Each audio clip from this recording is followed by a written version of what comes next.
ছিল কিন্তু লাস্ট সোমবার, শ্রাবণ মাসের লাস্ট সোমবার। তো দেখো কত সুন্দর করে বাবাকে আমি আর মা সাজিয়েছি, দুজন মিলে কিন্তু সকালে তাড়াতাড়ি স্নান করে কিন্তু সাজিয়েছি। আর এই হচ্ছে আমার রাধা গোবিন্দ। এই যে ঠাকুরঘরটা দেখতেই পাচ্ছ, আমি আর মা কিন্তু সুন্দর করে সকাল থেকে সাজিয়েছি। আর এই ফল প্রসাদ সব কিছু দুজন মিলেই কাটাকাটি করেছি। তো ভাই গিয়েছে কলেজেও, বাড়ি এসে পুজো করবো, একটু পরীক্ষা পড়েছে তো তাড়াতাড়ি কলেজে চলে গিয়েছে, তাড়াতাড়িই চলে আসবে। তো আজকে পুজো বলে কথা, আর বাবার সোমবার, তো বাবার জন্য স্পেশাল কিছু না করলে হয়।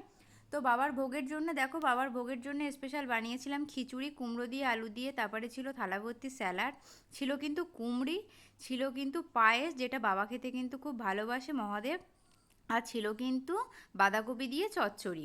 এগুলো খেতে কিন্তু সত্যি বলবো প্রসাদ হিসাবে খুব সুন্দর ছিল, খুবই সুন্দর। আর বাবার প্রসাদ ভালো হবে না হয়, দারুণ ছিল খেতে। আমাদের কিন্তু আজকে জমে গেছিলো খাওয়া দাওয়া, সত্যি বলতে গেলে আজকের দিনটাও খুব সুন্দর ছিল। তাই মহাদেবের নাম করে শুরু করলাম, আর মহাদেবের নাম করে ভিডিওটা শেষ করছি। হর হর মহাদেব।